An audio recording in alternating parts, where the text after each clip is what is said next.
নমস্কার দর্শক বন্ধুরা, অ্যাস্ট্রো ইনসাইটে আপনাদের সকলকে আমি স্বাগত জানাই। আশা করি আপনারা প্রত্যেকে ভালো আছেন, সুস্থ আছেন, আনন্দে আছেন। আজকে আমি যেই টপিকটা নিয়ে আলোচনা করতে চলেছি তা হলো আমাদের জ্যোতিষশাস্ত্রে রুদ্রাক্ষের কি ভূমিকা তাই নিয়ে।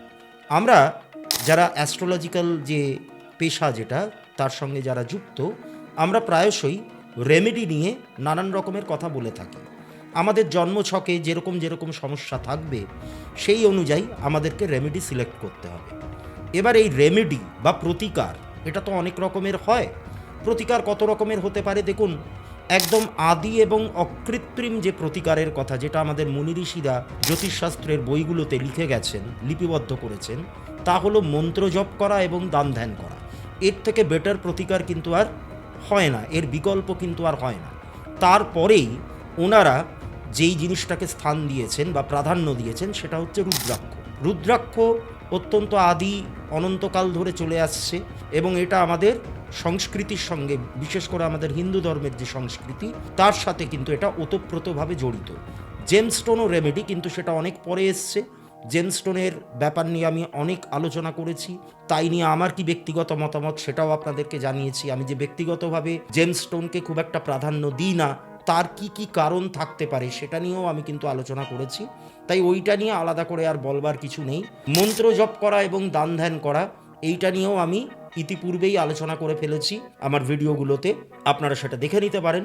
আজকে আমি যেটা নিয়ে আলোচনা করব, যেটা নিয়ে আমি এখনো পর্যন্ত কোনো রকম কথাবার্তা আপনাদের সামনে বলিনি, সেটা হচ্ছে রুদ্রাক্ষ।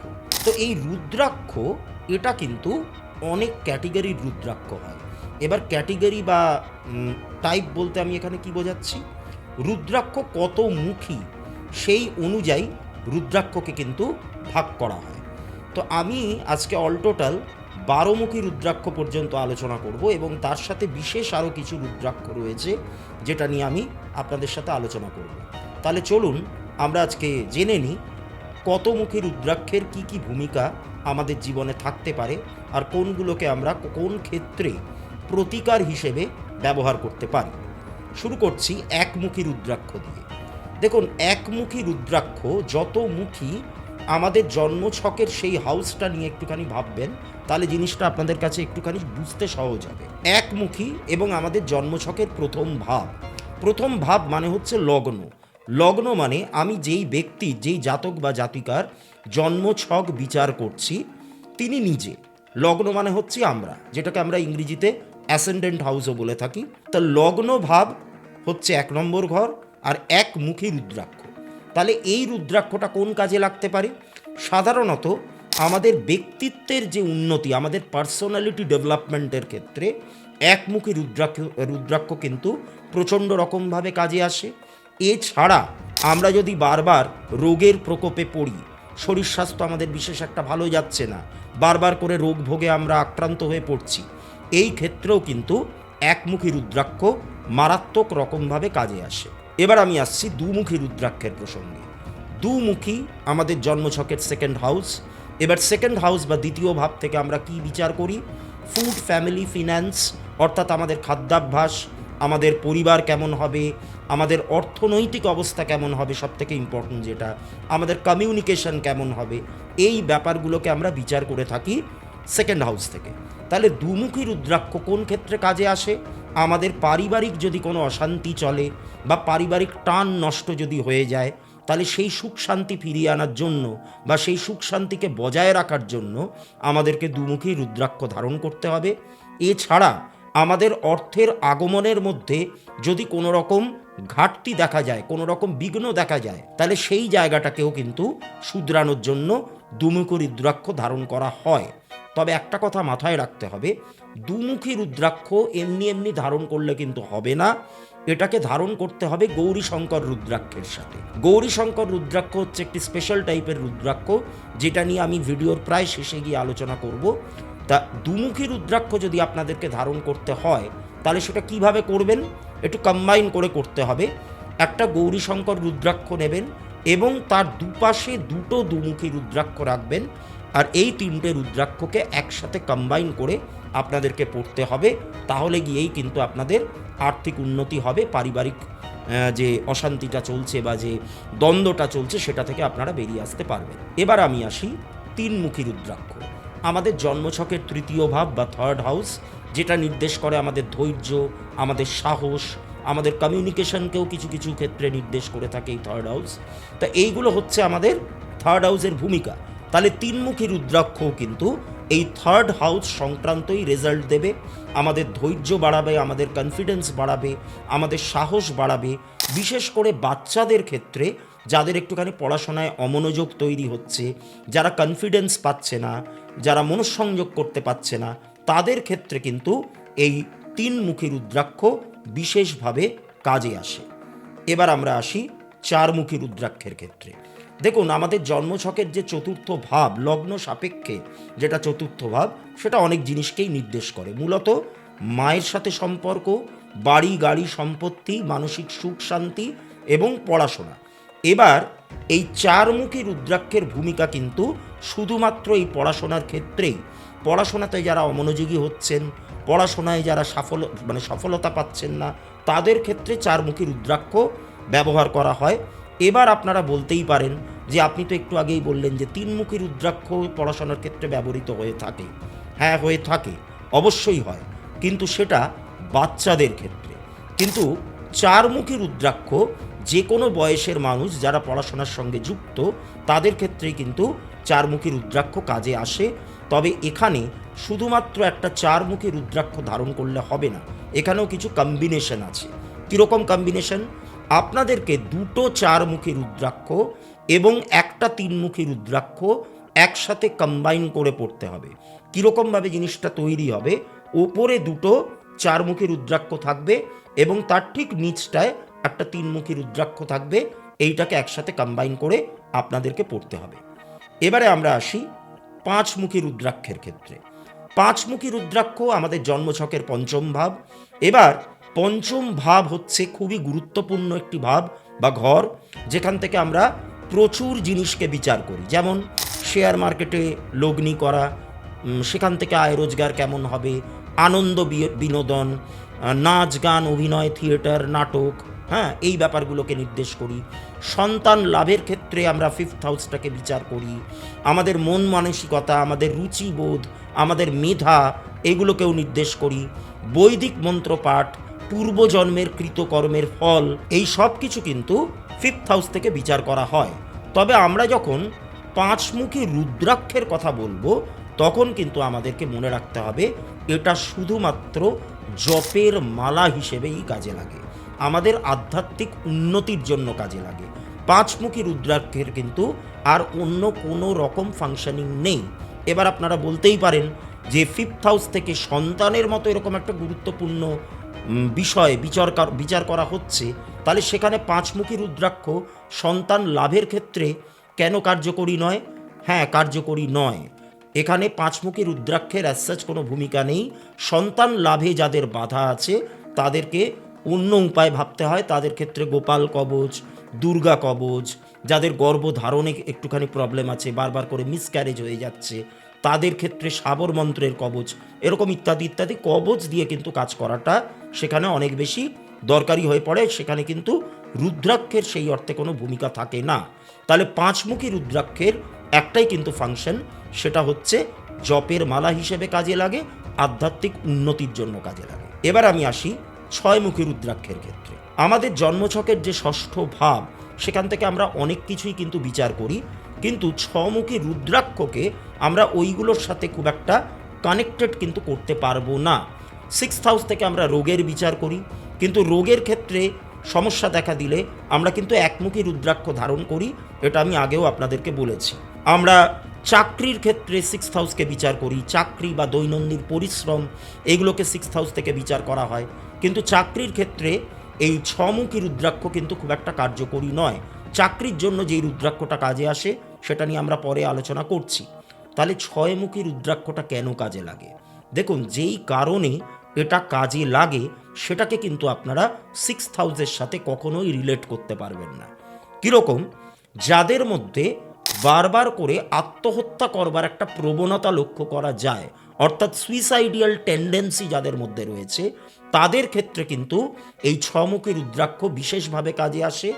এবং যারা নারী ঘটিত কোনো ব্যাপারে বারবার করে ফেঁসে যাচ্ছেন বা সমস্যার মধ্যে পড়ছেন তাদের ক্ষেত্রেও কিন্তু এই ছমুখী রুদ্রাক্ষ কাজে আসে। অন্য কোনো ফাংশন কিন্তু আর এই ছমুখী রুদ্রাক্ষের নেই। এবার আমি আসি সাতমুখী রুদ্রাক্ষ। সাতমুখী রুদ্রাক্ষ আমাদের জন্মছকের 7th হাউস। মানুষজন ভাবতেই পারেন যে এটা তার মানে বিবাহ সম্পর্কিত ব্যাপার, না, তার সাথে কখনোই এটা রিলেটেড না। সাতমুখী আর আটমুখী রুদ্রাক্ষের মোরাললেস একই ফাংশনিং থাকে। বিশেষ করে যারা প্রমোটিং বিজনেসের সাথে যুক্ত বা যারা রাজনীতির সাথে যুক্ত তাদের ক্ষেত্রে কিন্তু সাতমুখী এবং আটমুখী রুদ্রাক্ষ বিশেষভাবে কাজে আসে। এটার কিন্তু আর অন্য কোনো রকম ফাংশনিং নেই। আপনারা ভাবতেই পারেন যে 7th হাউস হচ্ছে বিয়ের ঘর, তাই যাদের বিয়ে হচ্ছে না বা বিবাহের যোগাযোগ আসছে না তাদের ক্ষেত্রে সাতমুখী রুদ্রাক্ষ কাজে আসবে, তা কিন্তু নয়। সাতমুখী রুদ্রাক্ষ আর আটমুখী রুদ্রাক্ষ দুটোরই একই ফাংশন। আর আটমুখী রুদ্রাক্ষের আরেকটা এক্সট্রা ফাংশন আছে, যারা বারবার দুর্ঘটনার কবলে পড়ছেন, বারবার করে অ্যাক্সিডেন্ট হয়ে যাচ্ছে, চার্টে সেরকম যোগ রয়েছে, তাই তারা দুর্ঘটনার কবলে বারবার করে পড়ছেন, সেরকম মানুষদের ক্ষেত্রেও কিন্তু আটমুখী রুদ্রাক্ষ কাজে আসে। তবে আটমুখী রুদ্রাক্ষের থেকেও সেখানে আরও বেশি করে কাজ দেয় হচ্ছে হনুমান কবচ বা দুর্গা কবচ বা হনুমান মন্ত্র জপ করা, হনুমান চালিসা পাঠ করা, দুর্গা মন্ত্র জপ করা, এগুলো অনেক বেশি করে কাজে আসে। এবার আমরা আসি নমুখী রুদ্রাক্ষের ক্ষেত্রে। নমুখী রুদ্রাক্ষ আমাদের জন্মছকের যেটা 9th হাউস। 9th হাউস মানে হচ্ছে পিতা, ভাগ্য, ধর্ম। এবার ধর্ম রিলেটেড যে রুদ্রাক্ষ সেটা 5th হাউস মানে পাঁচমুখী রুদ্রাক্ষ কাভার আপ করছে, তাই এটার দরকার পড়ে না। পিতার সঙ্গে সম্পর্ক ভালো করতে গেলে সেখানে রুদ্রাক্ষ কার্যকরী নয়, সেখানে অন্যরকমভাবে রেইকি দিয়ে করা যেতে পারে, এঞ্জেল থেরাপি দিয়ে করা যেতে পারে, ল অফ অ্যাট্রাকশন দিয়ে করা যেতে পারে, যদি বাবার সঙ্গে সম্পর্কের জায়গাটা কোনো রকম একটু নড়বড়ে থাকে, যদি সমস্যা থাকে তাহলে নমুখী রুদ্রাক্ষের কার্যকারিতাটা কোথায়? ভাগ্য। এবারে দেখুন, ভাগ্য হচ্ছে একটা বিরাট বড় টার্ম, একটা ভাস্ট ব্যাপার। যে কোনো কিছুই কিন্তু আপনার ভাগ্যের আওতার মধ্যে পড়তে পারে। আপনার চাকরি হওয়াটা এটাও ভাগ্য, আপনার বিয়ে হওয়া এটাও ভাগ্য, আপনাদের জীবনের প্রতিটি পদক্ষেপ কিন্তু ভাগ্যের আওতার মধ্যেই পড়ে। তাই ভাগ্যের বিড়ম্বনা যাদের, মানে ধরুন জন্মছকের 9th হাউসটা যাদের ড্যামেজড হাউস, এবার এই ড্যামেজড হাউসের কনসেপ্টটা হচ্ছে পুরোপুরি কেপির একটা কনসেপ্ট, এটা অতটা গভীরে আপনারা বুঝতে পারবেন না। মোদ্দা কথা আপনারা এইটুকু ধরে নিন যে ভাগ্যের বিড়ম্বনা যাদের আসছে, হওয়া কাজ আটকে যাওয়া ইত্যাদি ইত্যাদি এরকম নানান রকম ব্যাপার, তাদের ক্ষেত্রে কিন্তু নমুখী রুদ্রাক্ষ কাজে লাগে। এরপরে আমি আসি 10মুখী রুদ্রাক্ষ। আমাদের 10th হাউস খুবই গুরুত্বপূর্ণ একটা হাউস। এটা আমাদের পেশা, আমাদের অকিউপেশনকে নির্দেশ করে। আমরা কি পেশার সাথে যুক্ত, আমরা চাকরি করছি নাকি আমরা ব্যবসা করছি নাকি আমরা কোনো রকম স্বাধীন পেশার সাথে যুক্ত আছি, এই সমস্ত কিছু কিন্তু 10th হাউস থেকে বিচার করা হয়। তাই কর্মস্থানে যদি কারোর বাধা আসে, কর্মে উন্নতি হচ্ছে না, পদোন্নতি হচ্ছে না, ইনক্রিমেন্ট হচ্ছে না, বারবার করে একটা প্রমোশন আটকে যাচ্ছে, এরকম নানান রকম বাধা বিপত্তির সম্মুখীন যদি আমরা হয়ে থাকি, তাহলে এই 10মুখী রুদ্রাক্ষ কিন্তু আমাদের কাজে আসতে পারে। এবার আমরা আসি 11মুখী রুদ্রাক্ষ, একাদশমুখী রুদ্রাক্ষ। এবার এই 11মুখী রুদ্রাক্ষ আমাদের 11th হাউস কি ডিনোট করছে? আমাদের ওভারঅল সাকসেসের জায়গাটা, বড় দাদা বা দিদির সঙ্গে সম্পর্ক কীরকম থাকবে এই জায়গাটাকে নির্দেশ করছে। একটা সুদীর্ঘ বন্ধুত্বের সম্পর্ক, সেটাকেও নির্দেশ করে কিন্তু 11th হাউস। তাহলে 11মুখী রুদ্রাক্ষের ফাংশনটা কিন্তু শুধুমাত্র সাকসেসের জায়গাটাতে, অর্থাৎ সফলতা প্রাপ্তির পথে যাদের বাধা রয়েছে, যাদের চার্টে 11th হাউসটা ড্যামেজড হাউস, সেখানে প্রচুর গ্রহের দৃষ্টি একত্রিত পড়ে গেছে বা প্রচুর গ্রহ একসাথে এই হাউসটাকে সিগনিফাই করেছে, এরকম যদি হয় তাহলে একজন ব্যক্তির জন্মছকে একাদশ ভাব অর্থাৎ 11th হাউসটা কিন্তু পীড়িত হতে পারে। তা এই পীড়িত হবার ফলে এই সাকসেসে বাধা আসে, তখনই কিন্তু এই 11মুখী রুদ্রাক্ষ আমাদের কাজে আসে। এইটা এই ব্লকেজগুলোকে কিন্তু কাটাতে সাহায্য করে। এবার আমরা আসব 12মুখী রুদ্রাক্ষ। আমাদের যেটা 12th হাউস, সেটা নির্দেশ করে বিদেশ সংক্রান্ত যাবতীয় যা কিছু সব কিন্তু আমরা 12th হাউস থেকে বিচার করি। আমাদের ব্যয়কে বিচার করি আমরা 12th হাউস থেকে। এরকম নানান রকম ব্যাপার বিচার করা হয়, জেল, জরিমানা, হাজতবাস, হ্যাঁ, তারপরে পেনাল্টি লেগে যাওয়া, শয্যা সুখ, এই ব্যাপারগুলোকে আমরা 12th হাউস থেকে ডিনোট করি। এইবার 12মুখী রুদ্রাক্ষের ফাংশনটা তাহলে কি, এর গুরুত্বটা কোথায়? আমাদের যদি বিদেশ যাত্রার কোনো ব্যাপার থাকে বা বিদেশ যাত্রার পথে আমাদের একটা বাধা চলে আসছে, পাসপোর্ট পাওয়া যাচ্ছে না, ভিসা আটকে যাচ্ছে, এরকম নানান রকম সমস্যার তো সম্মুখীন আমরা হয়ে থাকি। তা এই বাধাগুলো যাদের আসে তাদের ক্ষেত্রে কিন্তু 12মুখী রুদ্রাক্ষ প্রচণ্ড রকমভাবে কার্যকরী। আর যাদের ব্যয়ের হাত প্রচুর, টাকা কড়ি অহেতুক ব্যয় করে ফেলছে, প্রচুর টাকা নষ্ট করে ফেলছে, অহেতুক খরচ করে ফেলছে, তাদের ক্ষেত্রেও কিন্তু এই 12মুখী রুদ্রাক্ষ প্রচণ্ড রকমভাবে কাজে আসে। এবার আমি আসি আরও স্পেশাল দুটো রুদ্রাক্ষের ক্ষেত্রে। একটা হচ্ছে গৌরীশঙ্কর রুদ্রাক্ষ, আরেকটা হচ্ছে ত্রিজ্যোতি রুদ্রাক্ষ। এবার গৌরীশঙ্কর রুদ্রাক্ষ দেখুন, গৌরীশঙ্কর রুদ্রাক্ষের নিজস্ব কিন্তু কোনো ফাংশন নেই। এই রুদ্রাক্ষটাকে অন্যান্য রুদ্রাক্ষকে পাওয়ার আপ করার জন্য বা তাদেরকে বুস্ট আপ করার জন্য কাজে লাগে। যেমন ধরুন, আমি অর্থনৈতিক অবস্থা ভালো করার জন্য দুমুখী রুদ্রাক্ষের কথা বলছিলাম, এবং দুমুখী রুদ্রাক্ষের কথা বলতে গিয়ে আমি বলেছি যে গৌরীশঙ্কর রুদ্রাক্ষ এবং তার সাথে আরও দুটো দুমুখী রুদ্রাক্ষ একসাথে কম্বাইন করে পড়লে তবেই কাজ হবে। তা গৌরীশঙ্কর রুদ্রাক্ষের কিন্তু এরকমই ফাংশন। তারপর আমি যখন 7th হাউস নিয়ে আলোচনা করছিলাম, 7মুখী রুদ্রাক্ষ, আমি তখন বলেছিলাম যে আপনাদের মাথার মধ্যে এই চিন্তাটা আসতে পারে যে যেহেতু এটা 7মুখী রুদ্রাক্ষ আর 7th হাউস আমাদের বিয়ের সাথে রিলেটেড, তাই এটা বিবাহ সংক্রান্ত কোনো ঘটনা ঘটাতে পারে, কিন্তু তা নয়। এখানেও কিন্তু গৌরীশঙ্কর রুদ্রাক্ষেরই ভূমিকা আসছে। ধরুন কারোর বিয়ের যোগাযোগ আসছে না, বা বিয়ে হওয়ার আগে বিয়ে ভেঙে যাওয়ার মতো একটা ঘটনা ঘটছে, কোনো স্টেবিলিটি আসছে না এই জায়গাটাতে, বা পারিবারিক জীবনে একটা অশান্তি বেঁধে গেছে, লাইফ পার্টনারের সঙ্গে বারবার করে একটা কলহ লেগে যাচ্ছে, একটা বিবাদ লেগে যাচ্ছে, এই ক্ষেত্রেও কিন্তু গৌরীশঙ্কর রুদ্রাক্ষ আমরা যদি দুটো দুমুখী রুদ্রাক্ষের সাথে কম্বাইন করে পড়তে পারি তাহলে কিন্তু সেটা লাভদায়ক হতে পারে। এবার আমি আসি ত্রিজ্যোতি রুদ্রাক্ষের ক্ষেত্রে। ত্রিজ্যোতি রুদ্রাক্ষ বিশেষ করে, মানে শুধুমাত্র, বিশেষ করে বললে ভুল হবে, শুধুমাত্র আধ্যাত্মিক জগতের সাথে যারা যুক্ত তাদের ক্ষেত্রে কিন্তু কাজে লাগে। যারা ধরুন গৃহত্যাগী সন্ন্যাসী, ঘরদোর ছেড়ে যারা সন্ন্যাস গ্রহণ করেছে, সব কিছু ত্যাগ করেছে, আধ্যাত্মিক একটা উন্নতি লাভের পথে গেছে, তাদের কিন্তু এই ত্রিজ্যোতি রুদ্রাক্ষ প্রচণ্ড রকমভাবে কাজে আসবে। তাদের কাছে এটা কিন্তু খুব ইম্পর্ট্যান্ট একটা ব্যাপার হতে পারে। তাহলে এই ছিল হচ্ছে রুদ্রাক্ষের ভূমিকা, বা কত রকমের রুদ্রাক্ষ হয়, তাদের কি কি ইম্পর্টেন্স, সেগুলো নিয়ে আমি আলোচনা করলাম। এবার আমার ভিডিওর একদম শেষের দিকে আমি চলে এসেছি। এখানে আরেকটা ব্যাপার না বললেই নয়, সেটা হচ্ছে রুদ্রাক্ষ তো আপনারা কিনলেন, আপনারা ধারণ করলেন, কিন্তু সেটা আপনার জন্য কতটা কার্যকরী হবে সেটা কি একবারও ভেবে দেখেছেন? এই রুদ্রাক্ষটা আপনি একটা সমস্যায় পড়েছেন বলেই তো ধারণ করেছেন। তা এইটা যে আপনার হয়ে কাজ করবে তার তো কিছু ব্যাপার থাকছে, মানে সেটার কিছু একটা নিয়মকানুন থাকছে, যেটা না করলে, না পালন করলে আপনার জন্য ওই রুদ্রাক্ষ কোনোভাবেই কাজ করবে না।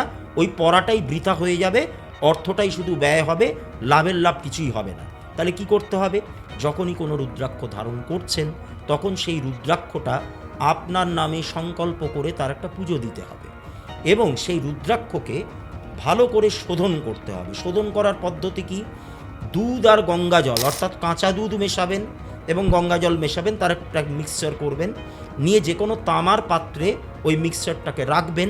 আর রুদ্রাক্ষ, যে কোনো রুদ্রাক্ষই আপনারা ধারণ করুন না কেন, সেই রুদ্রাক্ষটাকে ওই পাত্রের মধ্যে ডুবিয়ে রেখে দিতে হবে ওভারনাইট, মানে সারা রাত ধরে, এবং সেই পাত্রটাকে কোনো ঠাকুরের আসনে রেখে দিতে হবে। তারপর আপনি সেটাকে ধারণ করতে পারবেন। আর রুদ্রাক্ষ ধারণ করবার পর আরও কিছু নিয়মাবলী আপনাদেরকে মাথায় রাখতে হবে। যেমন মলত্যাগ করার টাইমে রুদ্রাক্ষকে খুলে রাখতে হবে, স্নান করার সময় রুদ্রাক্ষকে খুলে রাখতে হবে। এমন কোনো একটা জায়গায় গেছেন যেখানে অশৌচ চলছে, ধরুন সেই বাড়িতে কেউ মারা গেছেন, আপনি দেখা করতে গেছেন, বা আতুর লেগেছে, মানে নতুন কোনো সদ্যজাত শিশু জন্মেছে, সেখানে গেছেন, সেখানেও কিন্তু রুদ্রাক্ষ খুলে রেখে যাওয়াটা খুবই দরকার। আর মহিলাদের ক্ষেত্রে আপনাদের যখন মেনস্ট্রুয়াল সাইকেল চলবে সেই টাইমটাতেও কিন্তু রুদ্রাক্ষ খুলে রাখতে হবে। পরে যখন এই পিরিয়ডটা ওভার হয়ে যাবে তখন আপনারা সেটাকে শোধন করে আবার পড়তে পারেন। তাহলে এই ছিল হচ্ছে রুদ্রাক্ষ নিয়ে আমার একটা আলোচনা। এই ভিডিওটি যদি আপনাদের ভালো লেগে থাকে তাহলে অবশ্যই এটিকে লাইক করুন, আমার চ্যানেলটিকে সাবস্ক্রাইব করুন, আপনাদের সুচিন্তিত মতামত জানান এবং আপনাদের কাছের মানুষদের সাথে এই ভিডিওটিকে আরও ভাগ করে নিন, আরও শেয়ার করে নিন। আর আমার ফেসবুক পেজটিকেও কিন্তু অবশ্যই ফলো করবেন। আবারও ফিরবো একটি নতুন বিষয় নিয়ে আগামী বৃহস্পতিবার ঠিক রাত্রি 9টায় আপনাদের সঙ্গে আবার আমার দেখা হবে নতুন কোনো টপিক নিয়ে। আপনারা প্রত্যেকে ভালো থাকবেন, সুস্থ থাকবেন। নমস্কার।